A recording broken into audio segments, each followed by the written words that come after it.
Breaking news tonight from the FBI, an alleged Christmas terror plot foiled. The popular American tourist destination, the feds say the suspect had his eyes on. Holiday storms disrupting the mad dash as millions try to make it home for Christmas. Snow and ice in the Northeast, flooding rain in the South. Are your travel plans up in the air? Your taxes set to change as President Trump signs that sweeping overhaul. Is a serial sniper on the loose in California? At least 10 cars hit as police hunt for the person taking aim at drivers in broad daylight. And a new alert from Oprah. Fraud, it's a fraud, it's a fraud! Don't get fooled, the giveaway warning she wants you to hear. This is NBC Nightly News with Lester Holt. Good evening, I'm Peter Alexander in tonight for Lester. As tens of millions of Americans begin the holiday rush, security is at the top of everybody's mind, with loved ones crisscrossing the country. Tonight, the FBI says it foiled an alleged Christmas Day terror plot to kill Americans at one of the country's favorite tourist destinations, right along the San Francisco Bay. Authorities tonight say the suspect, a former Marine, was inspired by ISIS. NBC Justice correspondent Pete Williams has the very latest. The FBI says the man talked about attacking San Francisco's Pier 39, a popular tourist attraction on Christmas Day. Court documents say it never got beyond the talking stage, but investigators say 26-year-old Everett Aaron Jameson, a tow truck driver from Modesto, began communicating with undercover FBI operatives 2 months ago, telling them he supported ISIS and was pleased by the deadly October 31st truck attack on a New York City bike path. Investigators say he was willing to use his U.S. Marine Corps training either by joining ISIS in Syria or by staging a gun and bomb attack in the U.S. He asked the FBI operatives, who he thought were connected with ISIS, for a semi-automatic rifle and components to build a bomb, but they were never provided to him. The FBI says when asked about his escape plan, Jameson said he was ready to die. But court documents say on Monday he told him, "I don't think I can do this after all. I've reconsidered," after an FBI employee in Washington mistakenly dialed his cell phone, then hung up. Agents say a search of his house turned up 3 firearms and a martyrdom letter dated December 16th, calling the U.S. nationalistic and godless and complaining about President Trump's decision to recognize Jerusalem as the capital of Israel. Jameson appeared briefly in court late today to face these charges. Federal officials say he's also been undergoing a mental health evaluation. San Francisco police say even before this arrest, they'd already stepped up security for the holidays. Peter? All right, Pete, thanks very much. Now to that mad dash to make it home for Christmas. Whether you're heading out this weekend or your loved ones are heading to you, chances are you're keeping a close eye on the weather with a mix of punishing rain and snowstorms striking just as millions hit the road and head to the airports. In a moment, we'll have the latest forecast. But first, now here's NBC's Ron Mott. All loaded up, plenty of places to go, and for many, the mood jolly. Gotta keep a smile on your face, right? But the start of the long Christmas weekend was not merry in Dallas. A small fire forced an evacuation at Love Field early this morning, turning long lines into longer ones. We walked into this chaos, and our hearts sank because we knew we'd be here forever. On the roads, tragedy. 2 killed, at least 6 injured in a fiery 6-vehicle pileup in New Jersey. In Georgia, slow going. I'm not looking forward to Atlanta traffic. It's pretty bad.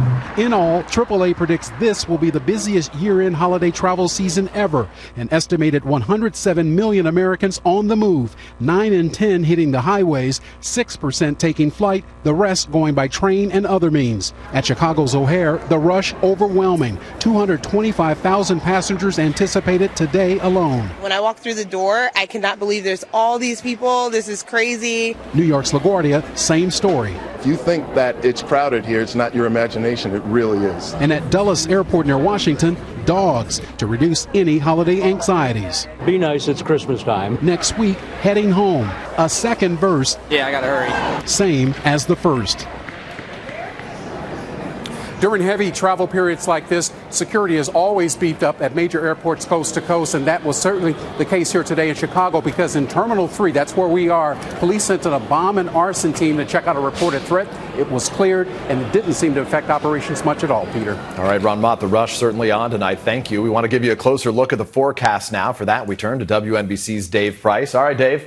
What are we expecting? Well, we got problems stretching all the way from New England through the Tennessee Valley, even into eastern Texas. That's what we're dealing with tonight, and it's along that corridor where we're going to see our travel troubles. So first, it's a mix of snow and ice for sections of New England, heavy rain for the southeast and the mid-Atlantic states. That's where we're going to see our issues into the evening. Watch it in Pittsburgh, Cincinnati, Nashville, where you could see several inches of rain, and even into Memphis. Now, as far as tomorrow goes, soggy travel through sections of the coastline. As you head into interior sections of the Northeast, you're going to be talking about snow, another round of it rolling through inland locations. Christmas Eve, snow from the Rockies to the Cascades. Mid-section of the country is cold, and more snow for the Northeast. Christmas Day looks like a white Christmas big time for Maine, where you'll see upwards of 8 inches. That snow continues in the Rockies, and the bitter cold stays in the midsection. Peter? All right, good warning to be careful out there. Dave, thanks so much. For those who are not driving or flying this weekend, there is shipping and shopping, last-minute gift getters. You know who you are. It's not too late. It is getting close. NBC News business correspondent Joe Lynn Kent live at a mall in Maryland tonight. Joe, how's it going out there?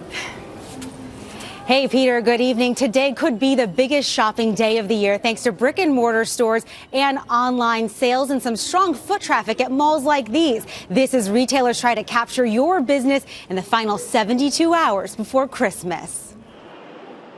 The rush is on as shoppers scramble to grab the perfect gifts. Stores are pushing their deepest discounts, hoping to capture the last of your holiday spending by combining the convenience of online shopping with the guarantee of an in-person pickup. They're not trying to ramp up the prices as much as they're trying to get you into their store to spend your money there. So you'll find a lot of discounts if you've waited until the last minute. Almost half of Americans complete their holiday shopping during the week before Christmas or later. To win over their business, Toys R Us and Kohl's are staying open 24 hours a day through Christmas Eve. Some of the best deals are still going strong. At Target, 30% off sweaters. Macy's, 50 to 70% off fine jewelry gifts. Amazon, 29% off the Xbox One. At Best Buy, $150 off the Apple MacBook. And at Walmart, $36 off the best-selling Barbie Dreamhouse playset. If you still want to order online, the only guaranteed option is clicking in-store pickup. Target, Best Buy, Walmart, Toys R Us, all offering pickup as late as Christmas Eve night. For Amazon Prime users, today is the final day for 2-day shipping. In some areas, Amazon is offering same-day delivery as late as midnight on Sunday for an extra charge. For procrastinators who want to do it all in person, tomorrow, Super Saturday, is the best day for in-store deals and selection. There are a lot of procrastinators in America.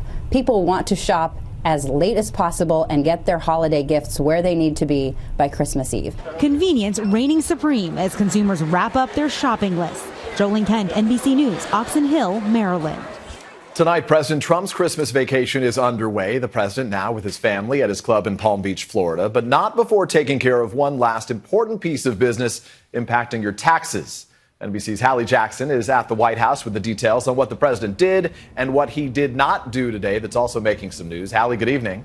And what's coming next? Hi, good evening, Peter. President Trump, like a lot of folks, is getting away for the holidays, but there is plenty of work waiting for him when he gets back from Mar-a-Lago. Before he left for his trip, he signed a major GOP tax overhaul into law. Doing it now, he says, rather than wait for something more formal after the new year, because he wanted to keep his promise to get that tax plan done by Christmas. He also signed a short-term fix to keep the government open for another month. So that sets up a real spending fight in January, which is not the only big battle coming up. Congress will need to cut a deal on immigration, with the fate of about 800,000 undocumented immigrants, so-called dreamers, hanging in the balance. Eventually, the White House wants to tackle welfare reform, but before that, infrastructure, with the president calling that the easiest item on his to-do list.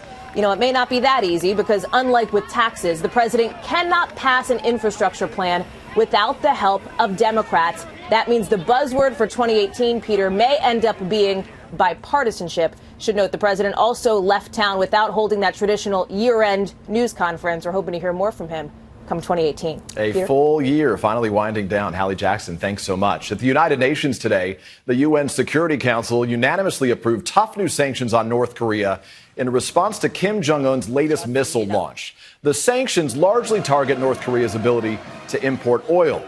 Also tonight, an unusual invitation. This is from the UN Ambassador Nikki Haley, who invited all the countries that did not vote to condemn President Trump's decision to recognize Jerusalem as Israel's capital to a party.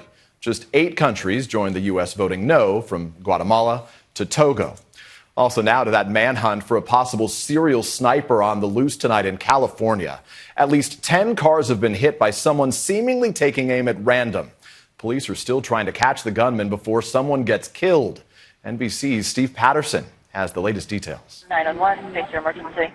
Tonight, terror gripping Central California. My boss here got shot through her window in the car. Can you send an ambulance? Police now on a manhunt, scouring 2 counties for a possible serial shooter, targeting random drivers on rural roads, most in broad daylight. You don't do things like that, you know. Why you want to shoot somebody that ain't done nothing to you? Authorities tracking 10 separate shooting locations, all within a month, spread out over Fresno and Madera counties. So far, the shootings have led to 1 injury, a woman sprayed by shrapnel and glass after a bullet pierced her car. Did she get hit? Yes, she's bleeding. Police, sheriffs on high alert, with fears the shooter could strike again. If this keeps going, it's going to be a matter of time before we have a murder investigation, and that's what we're trying to avoid. Witnesses describe seeing a dark-colored pickup truck with oversized tires. Investigators now studying the shooter's route, trying to piece together a possible pattern, offering a $6,000 reward for information. To the suspect, this is a cowardly act, and we are working very hard to find you. A warning aimed at capturing a shooter, keeping several small-town communities on edge heading into the holidays. And also tonight, spectacular images in the California sky, and we're getting a lot of calls wondering, what is it?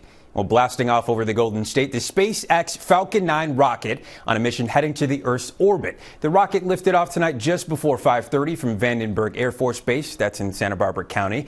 It's carrying a set of 10 communication satellites in a series of several planned launches to fill a global constellation by next year. This marks the 18th and final mission of 2017 for SpaceX. Now back to Peter Alexander in New York. We're back with more right after this. Back now with health news about one of the most common surgeries performed in the United States, with more than 340,000 people getting a new hip each year. Many patients obviously face a tough recovery, an average of 4 days in the hospital. Often that's followed by long rehab. Now, a non-traditional approach promises patients a quicker recovery time, so quick they can actually leave the hospital later that same day. Here's NBC News medical correspondent Dr. John Torres. For the last 10 years, Ed Dowling has lived with constant hip pain that's only gotten worse. If I want to cross my leg, I have to grab it and go like this. But Ed said no to getting a new hip when doctors said it would mean giving up the active lifestyle he loves. I was told no yoga, no running. I wasn't happy.